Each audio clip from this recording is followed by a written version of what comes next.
there is a lot of pressure now. It's Right. not that it wasn't here before. I think it's exponential, especially with things like social media and 24-hour news. I mean, if you sit around watching 24-hour news, it's going to paint a picture of the world that you should be afraid of. It's Right. like, oh my God, because you can hear about any bad thing that goes on in any part of the world at any time. At any time. And they'll play it over and over and over again, almost playing on that part of us that is connected to anxiety, almost playing on that. When life throws a challenge at you, one thing is certain. To find a resolution for every issue, every problem, for everybody, there's more than one way.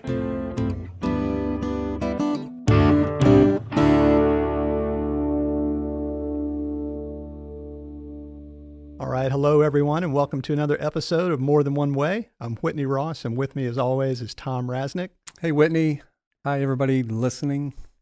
We are so glad that you're with us today, and we're going to take another topic and discuss it and hope that you find it helpful. Again, always, we'd love to have your feedback. If something comes up in the episode, feel free to shoot us an email or reach out to us, and we'd love to have your feedback. What we're going to talk about today is it's a very common thing. It's something that is around. It's pretty universal, but it's also personal at the same time, and so. The topic that we're gonna talk about today is anxiety. Oh, that makes me nervous. Me too. Yeah. Me too. You know, it's one of those things that, like a lot of the issues we've talked about, there's a broad spectrum that comes to mind just even when you mention the word. Yeah.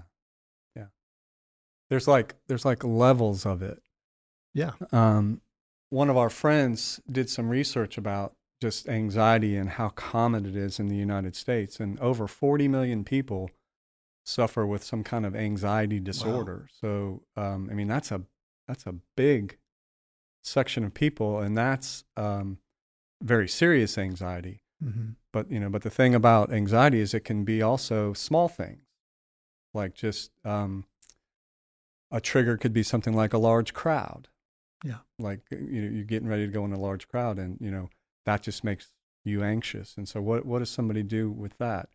So it's a huge topic.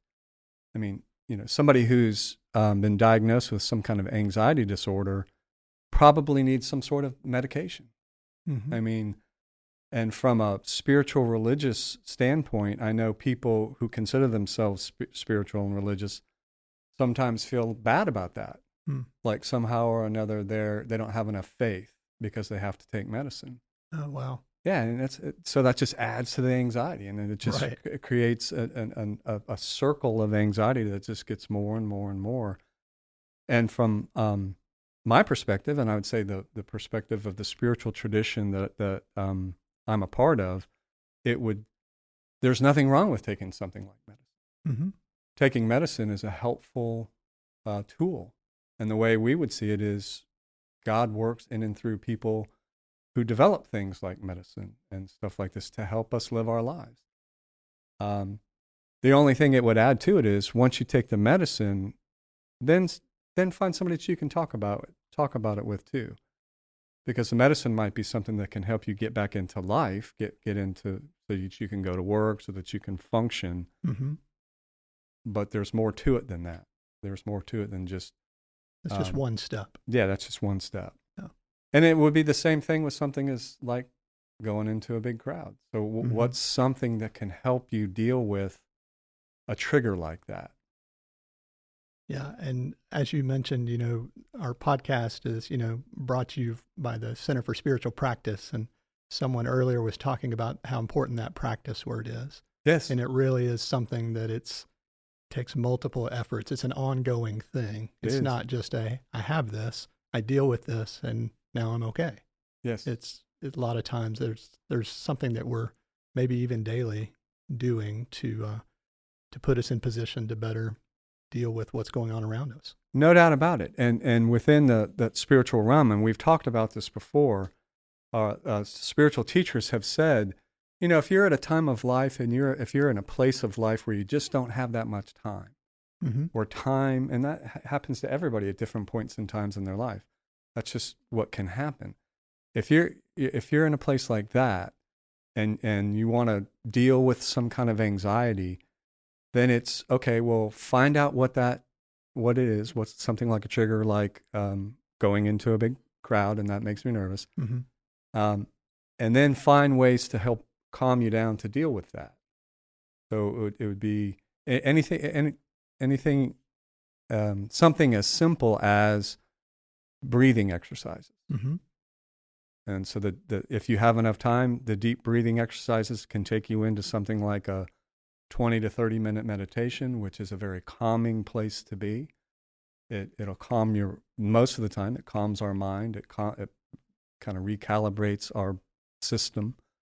Well, what if you don't have that but kind of time? But if you don't have that kind of time, Yeah. if you're in that place, then I just heard about this today from a Navy SEAL talked about this.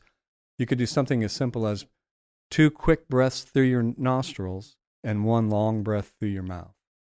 2 quick breaths through your nostrils, 1 long breath through your mouth. And do that until you kind of get to a place where you're feeling a little bit more calm. It might not take away the anxiety, but it'll at least lessen it. So that's one whole part of the spiritual way to kind of go about this anxiety thing, is to use what medical science has shown us, find ways that help you personally, and do them. Pay attention to them and do them. That's the quick way. And medicine is a part of that. So once again, I really want to reiterate this because it's a burden to put on a person of faith, the idea that if you just had more faith, you wouldn't feel anxious ever. That's just not true in my experience. It's just not true. And medicine can be a real gift for people who really need it. Absolutely. And you think about in the Bible, the most commonly repeated phrase in the Bible is fear not, or be not afraid. And I believe it comes up maybe over almost 150 times. And that's helpful. That message in those stories that's coming across to give someone comfort. But I can read that and that's fine, but that doesn't necessarily make me feel better. Yeah. Okay. I mean, it's like someone saying, well, don't be anxious. If you're anxious, just don't be anxious. Yeah. Well, great. Thank you.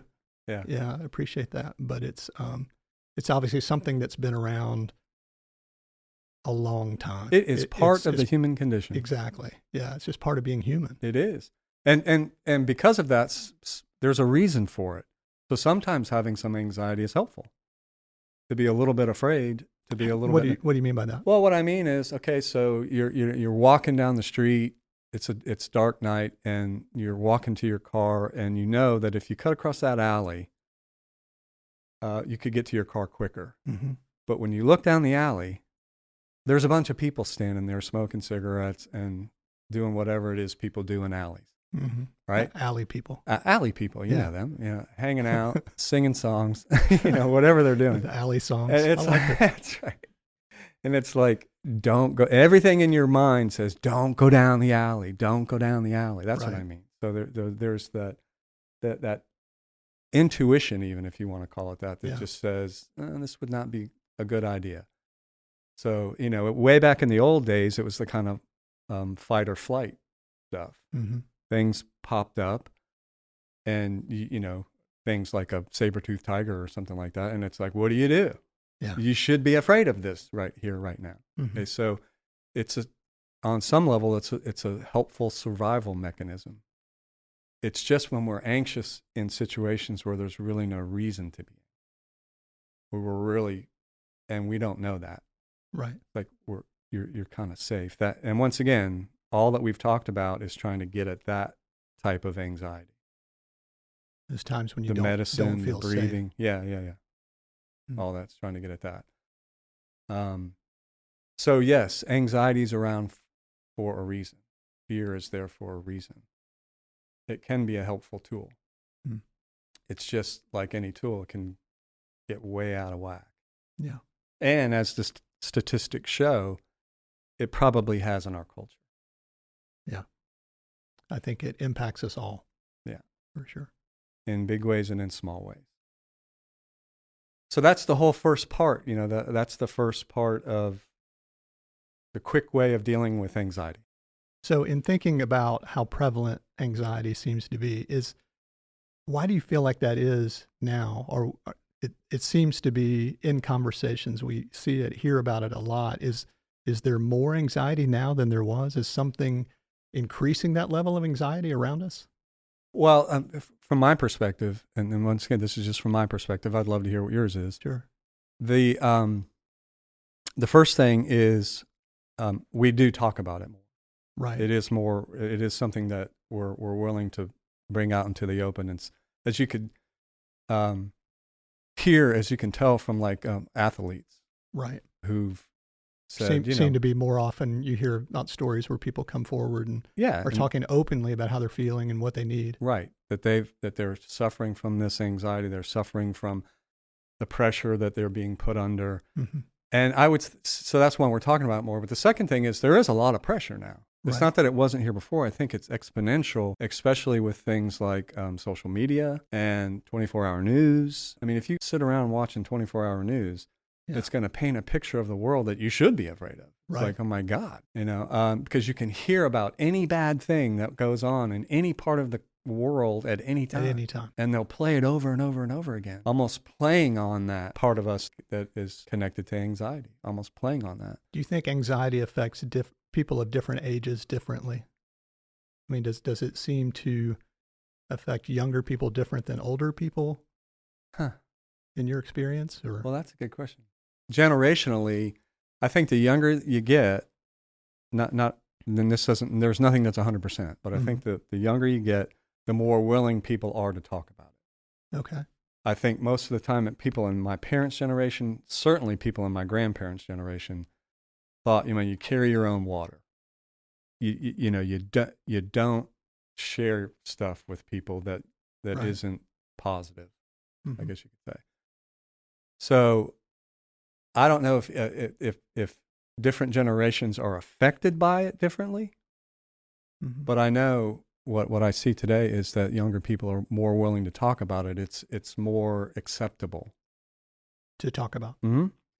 And I think you see is if you were anxious when you were young and you don't do anything about it, you'll be anxious when you're old.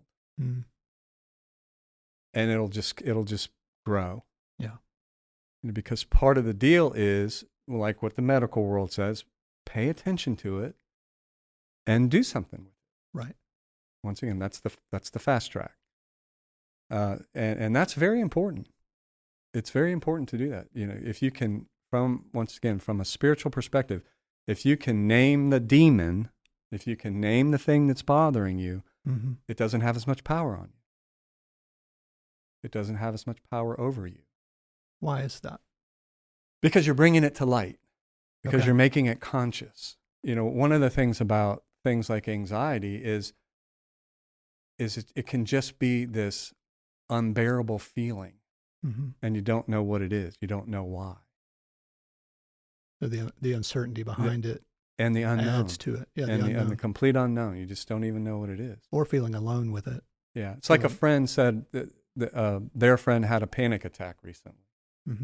Okay, so if you're there and you're having a panic attack and it's the first time you ever had this, it's terrifying. Right. You might not have any idea what's going on. Mm-hmm. Where did this come from? What's going on? What's happening? So it's really important then to have somebody that you can talk to about it because they can maybe help you through it. Right. Right. So I think the thing is, if there are people who are a little bit more anxious than other people for whatever reason, but if you don't deal with it on some level, you're never going to overcome it, but just learn how to live with it. That's what I think. Then if you don't do that, then as you get older and older and older, I think it just grows. Yeah. And then you have very frightened older people. So Thom, in thinking about this and thinking about you personally, what are some tools and techniques you've found that help you when you're in those anxious situations? Okay, the primary thing, and I do this every day, try to do it twice a day, and I have the time for it. So it's called centering prayer. And centering prayer is a form of meditation, is how we would see it, because there's only one word that you use within the prayer. And that one word is to try to keep the person praying, keep me from running off with my thoughts, running away. And part of being anxious can be overthinking for me. Sure. So I can get in a place where I'm overthinking life, overthinking okay, so setting aside time, 20 to 30 minutes each sitting, helps me to deal with that. And it starts with the deep breathing that we talked about. And then it moves into just trying to get it still and quiet. And when my mind starts to race, like it inevitably will, I have a word. The word, my word is usually open. Okay. And I'll say that silently in my own mind, open, to bring myself back to center, and that calms me down. And that helps, because one of the big things for me about anxiety, especially if it's overthinking anxiety, it's chasing after the thoughts. Right. And what centering prayer teaches me is I don't have to do that. Thoughts can come and they can go, and I don't have to jump on board. So that's how I deal with it. So it's a form of prayer, but it's not a prayer about asking for anything or praying for somebody else. It's a prayer, in a sense, that's trying to still me in such a way that I know and I experience the calming presence of God. And I think that calming presence is what we're all looking for. You know, especially in those kind of situations. And given the spiritual nature of what we often talk about, and moving past kind of the idea, if we do have more time, or we're looking to kind of go beyond, maybe we've identified what it is, and we want to kind of take that next step to unpack and grow deeper. How do we do that, or what would you suggest? Well, so then that brings in stories. And we've talked about this before, that within our tradition, if you have more time, our spiritual teachers did was present stories so that people could get into the story, because stories have more than one meaning. And the story that fits, I think, with anxiety, or at least for me it does, is the Adam and Eve story, the Garden of Eden story. And that's interesting, because we've talked about that story in previous episodes. Yes, we have. But maybe we're going to look at it in a different way. We have talked about that, and you know, if you're in a culture of been there, done that, then you talk about the story one time and you know everything there is to know about. Right. But stories that make it into sacred scripture make it in there for a reason. And the story of Adam and Eve in the Garden of Eden is a fundamental spiritual story about the nature of human beings and the nature of how human beings live. Right? And so that fits right into this whole anxiety thing, right? So you want to go there? Yeah, tell me more about that. Okay. So the story, after God creates Adam and Eve and all the animals and all that stuff, and they're just hanging out in Eden, and it's like this wonderful place. The way that the Bible talks about, or writes about it, is to describe the condition that they're in at this point in time while they're in Eden, is that they were naked and they were not ashamed. So they were naked and they were not ashamed. And naked means way more than just simply they didn't have any clothes on. Okay? Naked means they were exposed. They were vulnerable.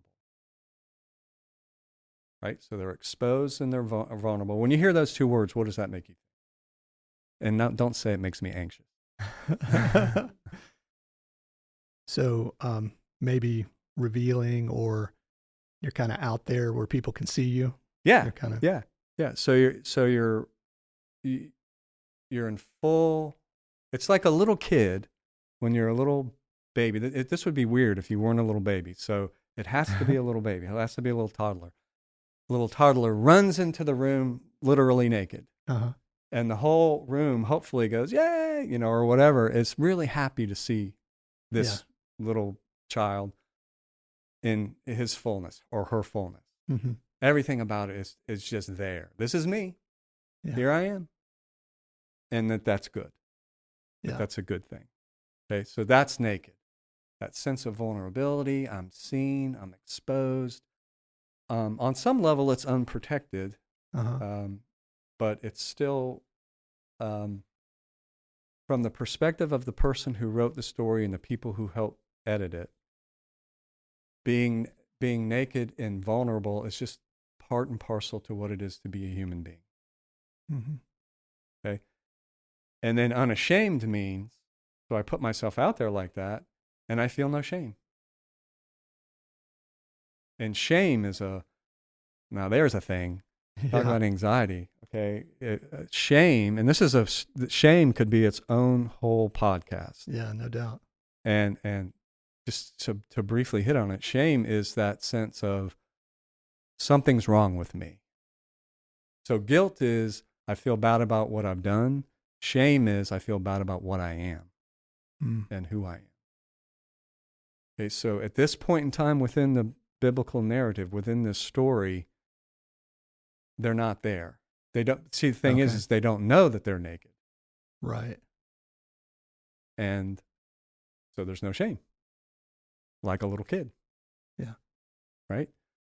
It's a weird thing if you're like 30 and you run into the room naked. Yeah, that can be a little awkward. Yeah, it is. Yeah. It is. You go to jail for stuff like that. Okay. So that's how that piece ends. And then, it goes on, and we know all about the snake. The snake comes along, and Adam and Eve and Adam end up eating the fruit. And when they eat the fruit, what the story says is, then their eyes are opened and they see that they're naked and they're afraid. So they hide. You get that? Yeah. So they see that they're vulnerable. Now they're aware of it. Okay. See, this is the thing about consciousness. Consciousness is a great thing, but part of consciousness is self-conscious. And if I get too self-conscious, and then you add into it judgment and whatever else goes along with the self-consciousness, then anxiety, fear becomes the response. Right. I'm afraid. I don't want to be seen. I don't want people to see this about me, whatever this is. Okay, so now here's where this story is a modern story, is a universal story. This isn't about, once again, something that happened a long time ago. This is about the nature of human beings from this lens, from the spiritual lens of this story. And it means the nature of human beings oftentimes is when we find out that we're vulnerable and that we're a little bit more exposed than maybe we want to be, we get afraid. Yeah. And so what do you do when you get afraid? You hide. You hide. Yeah. And that's what they do. They hide behind fig leaves. Oh, camouflage. Yeah, that's right. Right. It's like, I'm found out. So it's like, get me out of here. Get me out of here. I don't want these people to know me this way. I don't want to be seen this way. I don't want to see myself this way, because we can hide from ourselves too. Yeah. Right. And the thing about fig leaves is they have modern versions as well. Right. So I can hide behind my title. I can hide behind my money. I can hide behind my family. I can hide behind my intellect. I can hide behind, right? Yeah. And all of those are a way to try to protect ourselves from the fullness of who we are, is what the story is going to say. Meaning that it's okay that you're vulnerable. Brene Brown, have you heard of Brene Brown? Yeah. She did a lot of studies around vulnerability. And if you've never seen or listened to her TED Talk, please do. Vulnerability and shame are two big things. We'll link that so people can click on it if they haven't yet. Great. Because it ended up, I think it's about 10 years old now, and I think over 18 million people have listened to the TED Talk. So clearly it hit a nerve. Right. And so she talks about vulnerability and says, one of the things that happens when we get exposed, is that we armor up. Yeah. We protect ourselves because maybe somewhere in our experience, we found out that when I was vulnerable, that wasn't good, or some part of me was rejected, Mm-hmm. or I rejected some part of myself. So we armor up to make sure that we're fitting in with the expectations of society and of the people that we're around. And she says, when we do that, then we block ourselves. We block ourselves from joy. We block ourselves from creativity. We block ourselves from innovation. We block ourselves from all of it because we're afraid of what it means to be vulnerable. So she'll go on and on about how vulnerability is kind of like the seed bed, the birthing place Mm-hmm. for joy, for creativity, for all that stuff. Oh, interesting. Yeah, yeah. So when we hide, like in the Mm-hmm. story and like what we tend to do, we end up hurting ourselves. And once again, this is not a judgment. This is not a put down. Mm-hmm. This is what people do. This is what we do. Part and parcel to what it is to be human. So that's part of the whole anxiety deal. Is that somewhere, somehow within us, the story points to where we don't think we're enough. We don't think we're enough. We think somehow or another we have to be perhaps even perfect. Mm-hmm. And that's not possible. So that creates the anxiety. So what do you do with that? What do you do with that feeling? Yeah, what do you do? Well, so as we're talking, so the first thing is to name it, is to see it. Mm-hmm. And that's what talking about the stories can help us do. Okay. Hopefully the story saying is what we said at the very beginning. This has been around forever. Mm-hmm. Okay. So we talk about the story. We name what's going on within us, and then we do the work. And this is going to take time.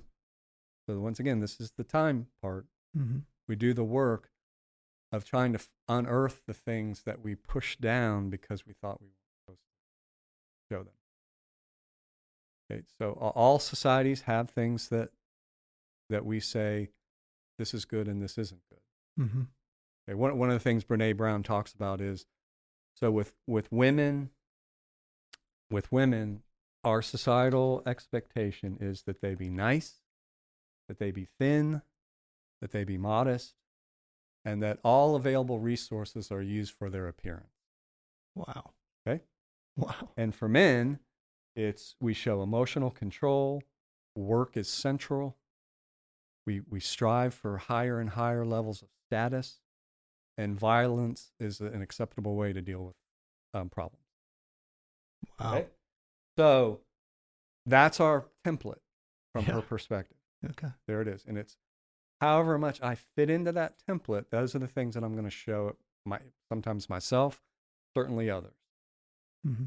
Okay, so I'm a male, strong, nothing gets at me, right? Yeah. Okay. And that's simply not true for me. Yeah. Okay. But I've hidden that. I've pushed that away. Yeah. Because that's what I've been taught. Anytime I've ever shown myself to be not strong, I was put down, or I was told that was bad, or I in my own mind thought that's bad because right. Okay. So part of the deal is unearthing that and recognizing that's all those things that they talked about are only part of who we are as people. Yeah, there's more than one way to be a man or a woman, That's obviously, right. than There's just more that than one way. template or whatever. That's right. And so part of the dealing with the anxiety is unearthing. Let that stuff come up. And being okay with it. Mm-hmm. And I think when you're talking about this part taking time or it being a process, that's helpful, and versus feeling like when you're doing that work that you're broken. And I think that's, in thinking about that story, the Adam and Eve story, and that being creation and how we were created, there's some comfort in that versus feeling like, okay, what's wrong with me? Yeah. And so one way to see the story really would be there's nothing wrong with you, but this is part of the price you pay for consciousness. Okay. This is part of the price you pay for becoming aware of yourself and aware of the potentialities in life that might not be helpful to you, that might hurt you. You know, so being aware of yourself is really, what, for me anyway, what the story's getting at. And part of the being aware of yourself is that you are vulnerable. Mm-hmm. You just are. That's who we are as human beings. We're limited. We're not all powerful. We have things that we might, like I said, that we want to hide away because we see them as maybe weak, right? Or whatever. I mean, so here's an example when I was a little kid, and I think this fits. If it doesn't, too bad. So I was a little kid, and we were having a parade in my town. Mm-hmm. A nice little Americana parade in Jupiter, Florida, a town of about 4,000 people. And me and some friends and we were playing football, and we'd been playing football all throughout the parade.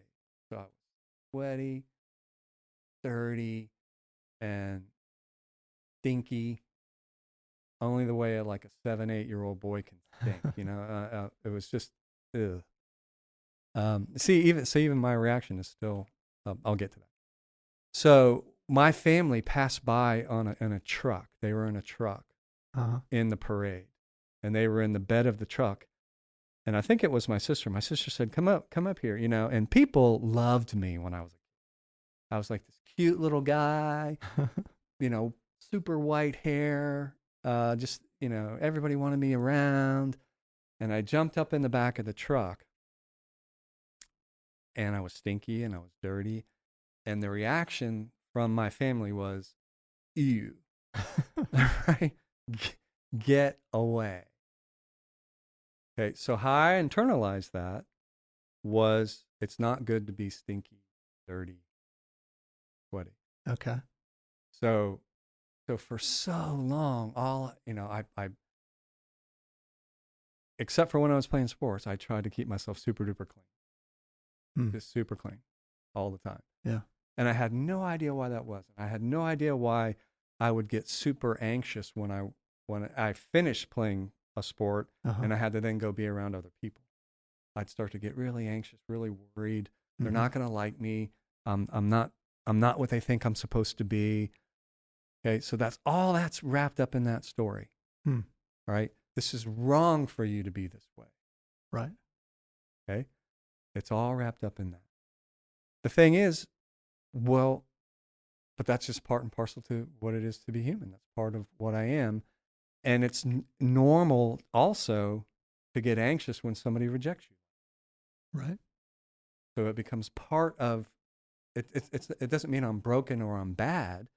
It's that somewhere along the line in my growing up, I either learned or internalized a way to be. Right. And when I wasn't that way, anxiety came up to the surface. Right? So it's not that I'm broken, it's not that I'm bad. It's trying to show me something. And so what the story leads me into is trying to show me with me as a little kid, as that little boy, is you're fine. It's okay to be like that. You don't have to go back to that time where you were rejected anymore. Yeah. So I stink and sweat all the time now. It's just constant. You can probably smell me right now where you're sitting. So would that lead into insecurities causing anxieties, or what's the connection there? Well, I mean, I think insecurities are a part. So yeah, they can cause. They can be a cause, but part of when we get into this deeper part of what anxiety is, it's more than cause and effect. Mm-hmm. It is a cause. The anxieties that I've experienced just through living, just through being a human being, but it's not the Mm-hmm. only cause. Mm-hmm. But once again, it's the the the quick answer and then the long answer.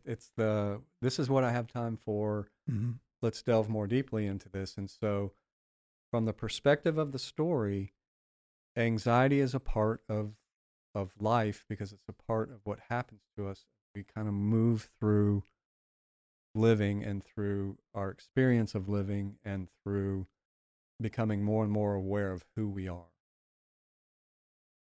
Part of it. Mm-hmm. So It's part of the discovery. yes, it's part of the discovery. So once again, if the anxiety pops up, it could be trying to show us something. That's why at the beginning I said, if you have a lot of anxiety, by all means take medication. Go to somebody who can help you with that. Mm-hmm. But from the spiritual perspective, our lane, don't stop there. When you have some time, revisit what's going on. And from the story that I told, generally, or what that was written, generally what's going on is something that has to do with the way we're seeing ourselves. Mm-hmm. Somehow or another, we see ourselves as not enough. Yeah. And I think that brings it, thinking about the spiritual perspective, it's a little tricky in getting into the idea of thinking about anxiety and maybe being anxious because I don't have enough faith not to be anxious. Does that make sense? Yeah. I mean, just when you get into that idea of I shouldn't be anxious because I know what's true, or I know what my tradition or the scripture says, those kinds of things. But then I feel bad because I still feel anxious. Yeah. Well, for me, that part of the tradition would be almost kind of like saying, if I just believed enough, Right. then all that things like anxiety and stuff like that would just go away. And all I can say is, I do not really find that when I study scriptures, when I go deeper into my own spiritual tradition and other spiritual traditions, I do not find that. They don't say, if you just do X enough, it just goes away. But they will say, the more I can understand myself, the more I can name what's going on within me, the better I'm in a better place to deal with it, to live with it, so that it doesn't dictate the way I live, Mm-hmm. or color the way that I see myself or see the world. Yeah. So it's never a matter of, if I just have enough, it'll all go away. Right. So I think with many of the stories, many of the topics that we've tackled on here, we could keep going on this. I mean, one episode doesn't do it justice, really, but I hope that there's been some helpful information for people as just they think about their own journey with discovering themselves and dealing with the anxieties that they may face. So we definitely would love to hear from you. If you have a story or a question or a comment, maybe that this has made you think, reach out to us. We'd love to have that. We'd love to hear from you and be able to think about that and just know how this is impacting you. So thank you guys for being with us, and we hope that you'll come back. Thom, thank you for all that you've shared, and any final words for our listeners? Well, not really. Well, I take that back. Hell, why not? Final words. When you're anxious, please do not feel like there's something wrong with you. Yeah. Please do not feel like somehow or another you're bad, or that somehow or another you don't have enough faith, or that if only you were, a different way, you wouldn't be anxious. Find out what's going on. If you're in the short-term place, get medicine, use breathing, find friends that you can talk with to deal with that. If you're in a long-term place, find some time to think about a story like the Adam and Eve. Think about how that affects you and the way you see yourself. Yeah. That's what I'd say. Thanks, Thom.